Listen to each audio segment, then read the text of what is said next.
Like करिए, subscribe करिए, bell icon दबाना बिल्कुल मत भूलिए। और सर, सबसे पहले हम बात करेंगे अफगानिस्तान की। अफगानिस्तान के जो डिफेंस मिनिस्टर का कहना है, मुल्ला याकूब नाम है, उन्होंने कहा कि जी जो अभी रिसेंटली ड्रोन अटैक हुआ था और उसमें पाकिस्तान की इन्वॉल्वमेंट का तरफ इशारा किया गया है। क्या कहेंगे आप, क्योंकि पाकिस्तान से तो सब लोग इनकार करते रहे हमेशा, और आज अफगानिस्तान से ही ये बात की गई है और उन्होंने वार्न भी किया है कि पाकिस्तान जो है इस तरह की बात से बाज रहे। आरजू जी, मैं भी बड़ा सरप्राइज हूँ। इतनी बड़ी खबर है लेकिन पाकिस्तान में इतनी डिस्कस नहीं हो रही मीडिया में, क्योंकि पाकिस्तानियों को तो इमरान खान ने ये बोल दिया, इमरान खान ने वो बोल दिया, बस इसी में इंटरेस्टेड हैं। पर ये बहुत बड़ा इल्ज़ाम है और मुझे लगता है कि कहीं ना कहीं इसके ऊपर पाकिस्तानी सरकार को अपने खुद के लोगों को बताना पड़ेगा, क्योंकि देखिए ना, इसके असरात हैं। बात ये नहीं है कि ये बात सच है कि झूठ है। बात नहीं है कि तालिबान जो कह रहा है वो सही है कि गलत है, वो मैटर है ही नहीं। मैटर कुछ और है। मैटर ये है कि अगर तालिबान को ये लगता है कि ये सच है, तो फिर तालिबान उस लगने के ऊपर एक्शन ले लेगा। और वो एक्शन कौन लेगा पाकिस्तान के ऊपर? वो एक्शन लेगा तहरीक तालिबान पाकिस्तान। आप समझ रहे हैं? एक होता है कि रॉन्ग और एक होता है perceived wrong. Even if it is perceived wrong, मैं ये कह रहा हूं कि तालिबान गलत सोच रहा है। ये ड्रोन किर्गिस्तान से आया है, मैं बोल रहा हूं, एक फर्ज कीजिए कि पाकिस्तान से नहीं आया, किर्गिस्तान से है। लेकिन अगर तालिबान सोचता है कि पाकिस्तान से आया है, तो उस सोच की बिना पर वो एक्शन ले लेगा और उस सोच की बिना पर पाकिस्तान के अंदर फिर वो एक्शन अपना शुरू कर देगा। और ये मुझे लगता है कि पाकिस्तान को एंगेज करना चाहिए। दूसरी एक और बात है ना कि जो तालिबान कह रहा है, it is not in the realm of fantasy. मतलब ये ऐसी नहीं है कि कोई अलिफ लैला की स्टोरी उसने सुना दी है। ऐसा पहले भी हो चुका है कि पाकिस्तानी पब्लिक को यह बोला गया था कि भाई देखो, कोई ड्रोन नहीं है। बाद में पता लगा कि ट्राइबल एरिया से पिछले 2-3 साल से ड्रोन उड़ रहे हैं।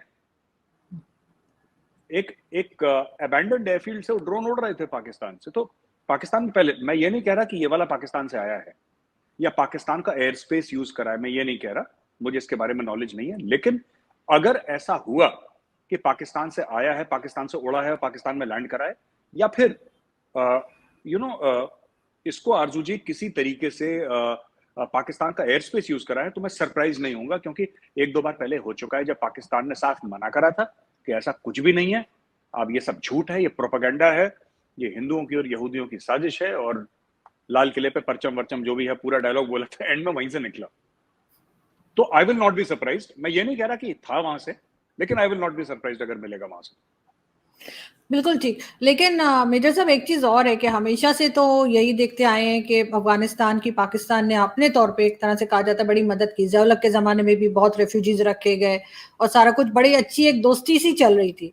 अब कुछ देर से, कुछ टाइम से ये देख रहे हैं कि अफगानिस्तान के साथ पाकिस्तान के टर्म्स खराब से खराब तर होते चले जा रहे हैं।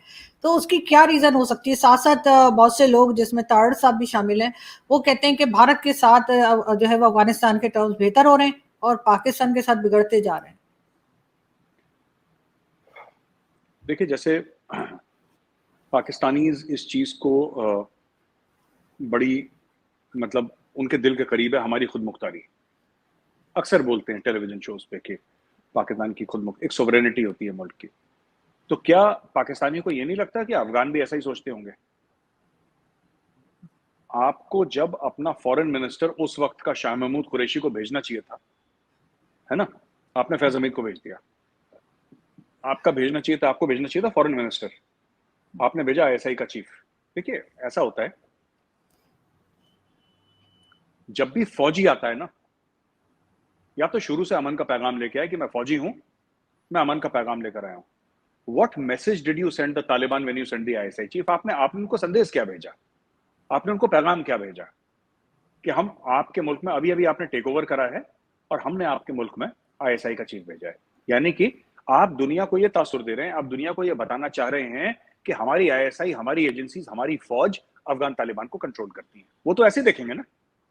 इसमें सच क्या है, दैट इज इररिस्पेक्टिव। सच को छोड़िए 2 मिनट के लिए, अफगानों को क्या लगेगा? उनको तो यही लगना है कि पाकिस्तान ये दिखाना चाहता है कि हम इनके फौजी बूट के नीचे हैं। वो कैसे एक्सेप्ट कर लेंगे? They will never accept. उन्होंने रशियंस को एक्सेप्ट नहीं करा, उन्होंने अमेरिकन को एक्सेप्ट नहीं करा, ये सोचना पाकिस्तानियों को एक्सेप्ट कर लेंगे? उन्होंने तो करा ही नहीं किसी को एक्सेप्ट। पहली बात। दूसरी चीज आरजू जी, ये बात है कि मुझे ऐसा लगता है कि जो तारड़ साहब ने बात बोली बिल्कुल ठीक है, लेकिन मैं उसके पीछे वजूहत आपको बताता हूँ। बात बिल्कुल मैं अग्री करता हूँ तारड़ साहब की, इंडिया ने सिर्फ इन्वेस्टमेंट नहीं करा है अफगानिस्तान में, वो इन्वेस्टमेंट कहना ही उसको गलत है, वो इन्वेस्टमेंट था नहीं कभी, क्योंकि इन्वेस्टमेंट वो होती है ना जिसके ऊपर आपको रिटर्न मिलता है। आरओआई कहते हैं ना, रिटर्न ऑन इन्वेस्टमेंट। हमने तो कोई रिटर्न मांगा नहीं, हमने तो ये नहीं बोला ना उनको कि हम जो हुकूमत अफगानिस्तान है, हमने $500 मिलियन की सड़कें बनाई हैं, तो अब हमें अगले साल $600 मिलियन चाहिए। हमने तो ऐसा कुछ भी नहीं बोला उनसे, या हमें इतना पैसा चाहिए, या अगर तुम नहीं दे पाए तो सड़क हमारे नाम का। हमने तो ऐसा कुछ नहीं बोला। हमने बोला हम दोस्ती का पैगाम लेकर आए, हमने सड़क बना दी। आपने बोला निकल जाओ, हमने बोला ठीक है भाई। आपने बोला वापस आ जाओ, हमने बोला ठीक है भाई।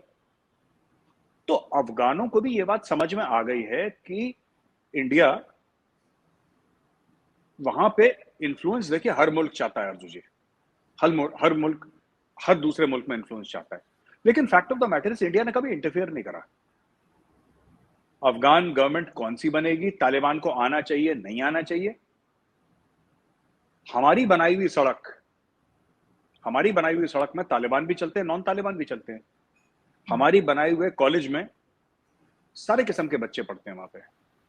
जो हमने लाइब्रेरीज बनाई हैं, अस्पताल में तालिबान का भी इलाज होता है, नॉन तालिबान का भी इलाज होता है। तो कहने की बात यह है कि हमने तो कभी ये नहीं सोचा, पाकिस्तान ने सोचा हम अपनी हकानी नेटवर्क की सरकार बनवा दें वहां पे, उसको होम मिनिस्टर बना के कंट्रोल कर लेंगे। कैसे कंट्रोल कर लेंगे आप, किस तरीके से कंट्रोल कर लेंगे? वो नहीं हो पाया कंट्रोल, और आगे चल के बात भी ये हुई है। और ये जो शक है ना ये ड्रोन का, कि ड्रोन कहां से गया था, जो आप पूछ नहीं थे, ये ड्रोन इसीलिए है क्योंकि पाकिस्तान ने खुल के बोल दिया कि जो जामिया, जो मदरसा हकानिया, जिससे हकानी नेटवर्क के जो सरनेम हकानी लगाते हैं, वो जो आया है वहां पे। तो वहां जो इमरान खान साहब कह रहे थे कि ट्राइब है वहां पे अफगानिस्तान में, खान साहब को किसने बता दिया पता नहीं, बट जो हकानिया से आए हैं वो लोग तो ये बोला कि हम इनसे कंट्रोल कर लेंगे, ये हमारे बच्चे हैं, हम इनको कंट्रोल कर लेंगे। तो वैसे ये इससे देखिए 2+2=22, फॉरेन रिलेशंस में तो 2+2=22 ही बनता है। किस तरीके से अब मैं समझाता हूं,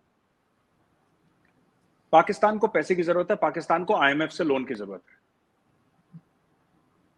जो हकानी है वो पूरे के पूरे पाकिस्तान में पले बड़े हैं, पाकिस्तान में पढ़ाई करी है। जो हकानी है वो सिराजुद्दीन हकानी होम मिनिस्टर है, मिनिस्टर ऑफ इंटीरियर अफगानिस्तान का। ऐमान अल जवारी की पूरी पर्सनल सिक्योरिटी है वो हकानी के अंडर है। हकानी की बागडोर पाकिस्तानी आईएसआई के हाथ में। अमेरिकन को किसने बताया कि इस घर के अंदर जवारी रहता था?